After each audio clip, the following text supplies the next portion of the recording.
Broadcasting from the business capital of the world, this is the Podcast Business News Network. It is one of the most uncomfortable things that we as humans deal with, and that is change. There's always change around us. We have to embrace it. Right away, I hear the lyrics of a song that came out in the mid-'70s by David Bowie called Changes, and it goes like this. Changes, turn and face the strange. Changes. We're going to navigate that today with somebody that looks at things through the eyes of science. He's had many eureka moments in his career. He's done so much, from teaching to experiments to even writing, speaking. He's got a fantastic memoir, and he's back with us. Grant Venerable is on the program. Welcome back, Grant. How are you doing today? Fine. How are you, Steve? Very well, very well. And this pretty much picks up from what we talked about recently. You're in the middle of change. You're in the middle of moving, cross country, if you will. And yeah, that's a big change. Definitely is. I'm gonna my camera's not, so I'm directly looking at the screen. So I'm gonna do a little reading here to get the momentum going of what we have to talk about. Namely, the first thing is, what is race? And why is there controversy around race? It's basically a false debate. Why? The Supreme Court has never defined race, at least not in any intelligible, rational way. I think they rely on decisions of other courts, lower courts, but they've never said anything definitive about what is race. So now the White House, as previous White Houses, have asked various constituencies and agencies to either that they can utilize race or not utilize race in making decisions about, if they're a university, about whom to admit or whom to hire to teach. And these words, these confusing labels, affirmative action and DEI, diversity, equity, inclusion, turned out to be the shibboleths and the interesting ridiculousness I felt the moment I passed my PhD oral examination at the University of Chicago back in 1970, when I was assured by professors, well, we've had issues in this country, and people of certain races have been favored over people of other races. And you should do well because you're now being invited into academe on a fair and equitable basis. And my remark was, I don't need that. I mean, I'm so good. I mean, I have proven myself in one of the greatest universities in the world. There's no question. And I don't feel that will be an issue for me. So what is it about race? Well, is it something visible or is it invisible? Is it a visible phenotype with features that seem to come from different parts of the world? Or is it an affinity label that people declare for themselves, or they get assigned it by the proper government agency? Those are still the confusion of the day, because they've never been cleared up. It's concerning that I didn't mean to cut you off. I'm just still trying to process how the government doesn't define what race is. We've heard this word since we were kids. We have a picture of what it is, but there's no clear governmental definition from what I'm hearing from you. There's no definition, and there needs to be. And that definition is simple. If you were born a human being, you're in the human race, right? Period. That's all there is. Now, people will say, well, that's obviously ridiculous because you look at me and I have this certain coloration. It's not the normal accepted long time uh, coloration. I have certain features that come from ancestors. My ancestry comes from 3 different continents, and they're Hmm. all represented. And my brother and sister all they represent them in different ways. So our family confuses people all the time. And so we get the question, well, what are you? And uh, you must be part this and part that. Um, now let me make a statement. My belongings, all my worldly goods, are somewhere between Georgia, where I presently live and won't be living for another after a few days, and between here and the Southern California high desert. So we're headed for a whole nother adventure, the venture of the venerable children, now adults in senior age. We were born, the 3 of us, our names Grant, the eldest, Linda, the middle child, and Lloyd, the younger child. We were born within a period of 30 months.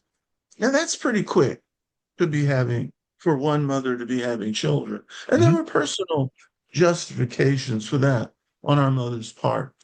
She did not feel, with a certain unidentifiable illness that she had, that she needed to have all 3 of her children as quickly as possible so they could be in each other's lives as much as possible, as for as long as she would exist.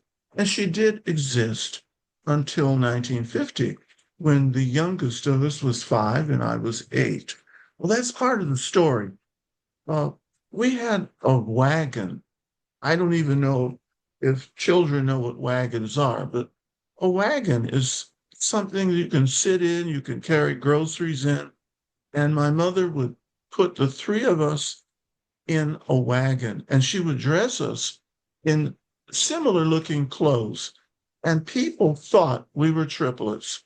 Wow. Now, this comes down to the issue of race again, but in a more enlightened, interesting way, because my mother would, instead of driving the car, heavens forbid, she would drag us in this wagon behind her. And she gracefully walked the quarter of a mile up to Vermont Avenue near the University of Southern California campus and do her shopping.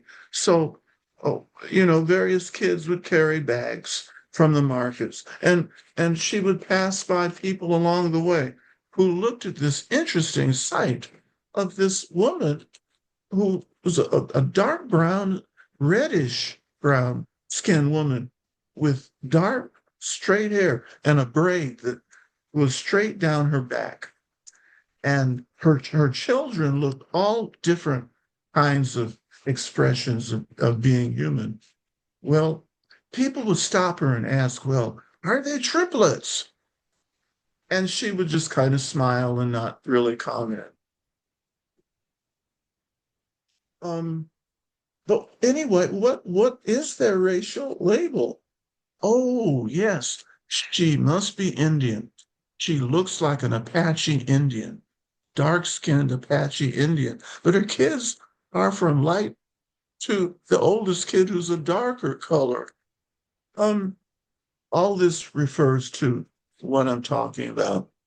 The the venerable children as a primary identifier. Um, we are culturally really more accurately identifiable when people would say, are they triplets?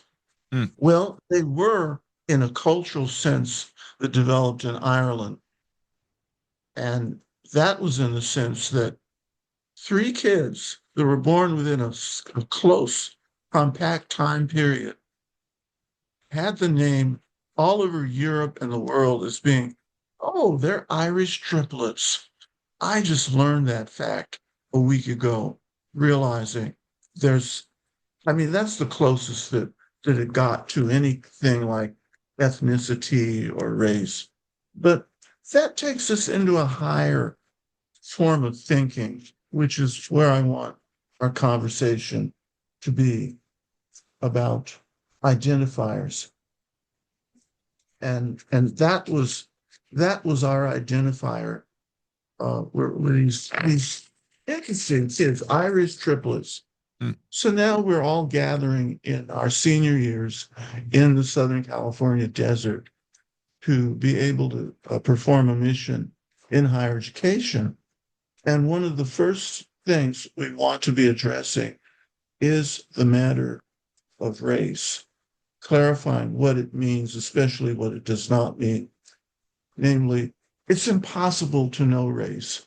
And if the White House wants universities to demonstrate that they're not using race, the White House has to tell universities what race is, how to recognize it, so that universities can say, oh, well, we're using or we're not using what you're talking about, but just be clear about what you're talking about. Number one, race, as we've known it, is an illusion. It's purely established the way it is to serve the interests of the people who are in power. And I'm not trying to be abstract or uh, facetious at all. I'm just saying every nation has a power group, and they're a very small elite minority of that nation, that region, wherever they are. And they find ways to classify the citizens to reinforce their power over all citizens. Today, it comes down more to power is money. And the more money that you can accrue, the more power you have. So that's what really is at the back of our elections. You can actually influence how people vote by where you spend your money to get voters convinced to vote for you. Mm. Now, that might be a good place to start here, particularly when I say race in its scientific meaning is your gene pool that you've evolved from, that you've inherited from all of those people from wherever they are, gave to however you appear today as a human being. So if we could deal with that, we could make it. It's funny in processing all of this, Grant. Even growing up, I'd hear these three words: race, color, creed. Race, color, creed. Right. I just took it for granted what it meant. But now I'm seeing it. Race is really undefined. Like you said, we're in the human race. Color, I got that one. Creed, usually defined as what somebody's fundamental beliefs are. And I guess you could go as deep as you want in that. Maybe it's religious. I don't know. But You can, yes. a lot of Yes. this is up for interpretation. And certainly, I never thought of it until you brought it up. Race, we all connected, many of us, with what somebody's ethnic background is, what country they're from, all of that. Right. Is there any place for the word race? Well, other countries handle it in a different way. I can go to most of the countries in Central and South America, and I'm no longer the racial category I'm assigned in the United States. United States categories are based on the United Kingdom systems of identifying race. In where I spent some time in Nicaragua, back about 20 years ago on a university mission down there. And I was asked by the woman who was assigned to be my interpreter because the main language is Spanish, and I was not Spanish fluent. And she asked the professor from Lincoln University, where I was the provost, is he all right? Can we trust him? Because he did not look like whatever and whatever. People look all kinds of ways in Central America. They have all kinds of backgrounds from Spain, from Italy, from West Africa, from Europe, from the United States. So this was interesting. And the professor said, "Oh, yes, he's all right. He's one of us. He's one of you." And the woman had an official category used in Nicaragua that she was a mulatto. That was her government category. And I looked more like a mulatto and maybe a mestizo, which is part Indian and part Spanish. And so, and then I saw very, very black appearing featured men and women with very black straight hair who were from the Indian group, but they were also mixed with the people from West Africa. So there I was amidst this collage, this panoply of people of different colors and hair types. And I was there to talk about healing, traditional healing. And my remarks were interpreted to the people so they could understand what I was saying and I could understand what they were saying. But it is something the United States needs to consider is how other people around the world consider certain categories of appearance. Or do we need to leave the category of appearance except to appreciate it and say, "Oh, what an interesting appearance someone has," and really enjoy it and applaud it? Where do you think we went wrong in all of this? And these categories, what happened? That's the question, and I'm so glad you asked it. It's the relevant question. Slavery. Mm, That's where we went wrong. Slavery was a capitalist enterprise based upon skin color and ownership of an individual mm, by another group of individuals who looked different. That's what happened. wow. And it's taken, we still haven't undone it. We still are in the same fix of it was slavery. And slavery was a very uh, unfriendly process that kept people owned and in bondage by a majority power group. Ethnicity at least makes a little more sense. It is based on appearance, but it's not the same as race, where in the United States, race, the white race, is defined as what it is not, namely black or brown or yellow or red, but certainly not white. It's very strange because it introduces us to a dualism that is very conflicted. How does that make you feel, Stephen? Quite honestly, I'm offended by that word race. It's even asked on some, you go to a new doctor and there's an intake form and you have to check off a box. What race are you?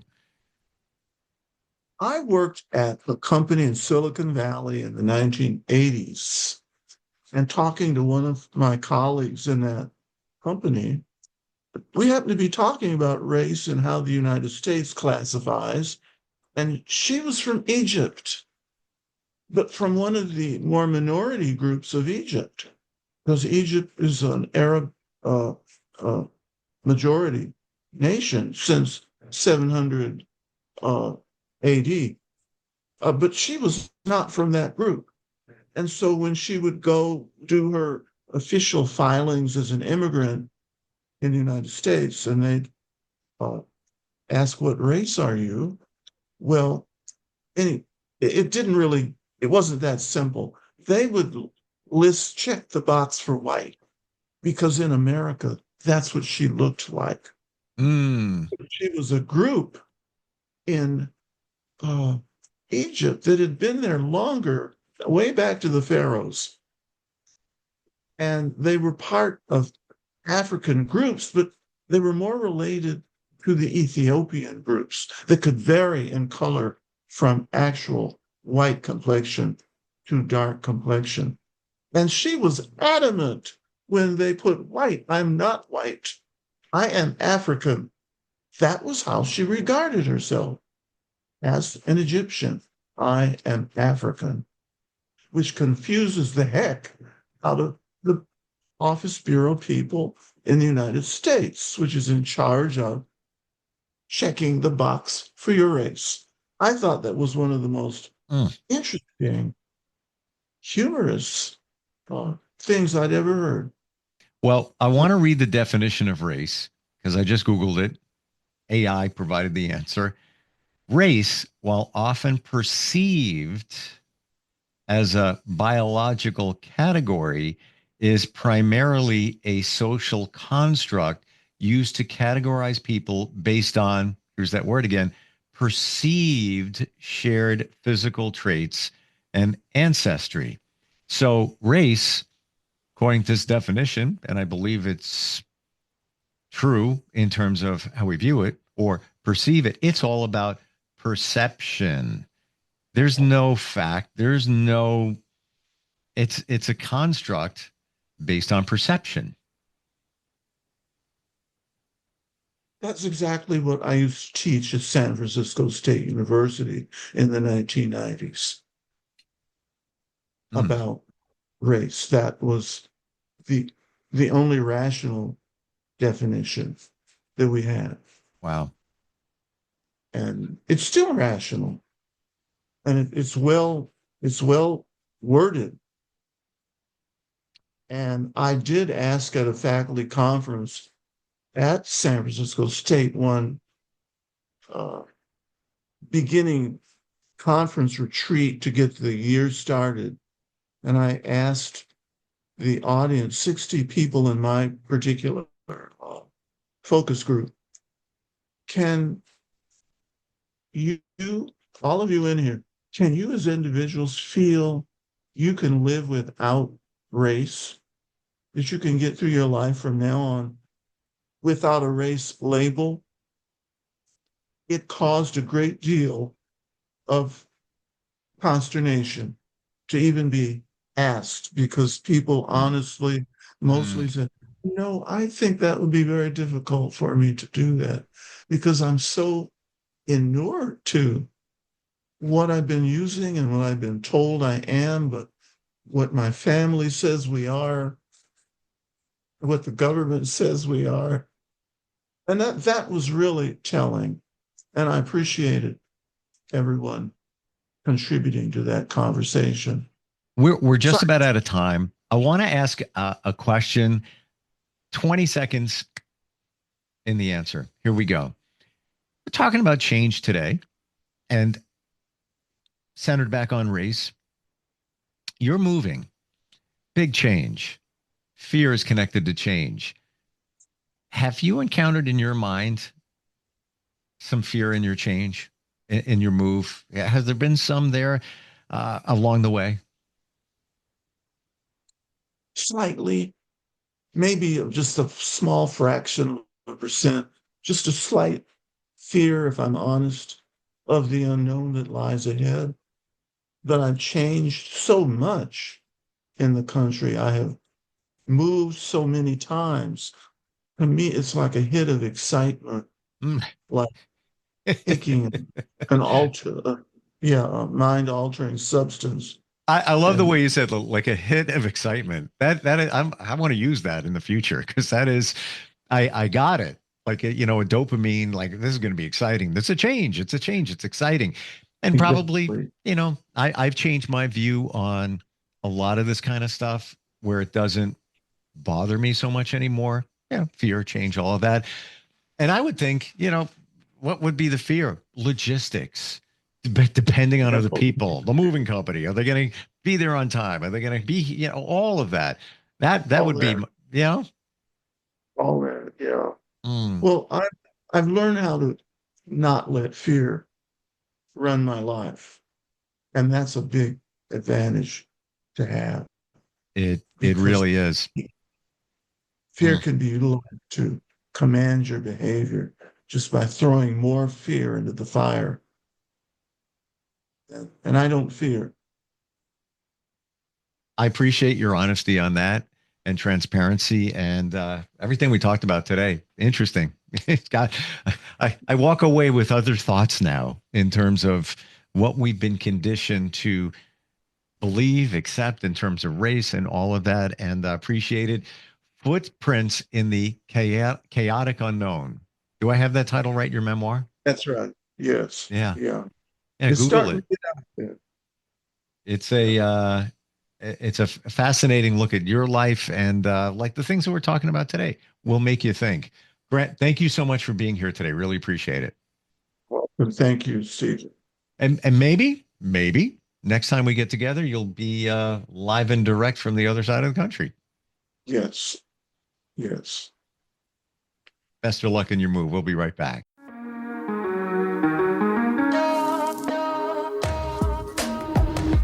Broadcasting from the business capital of the world, this is the Podcast Business News Network.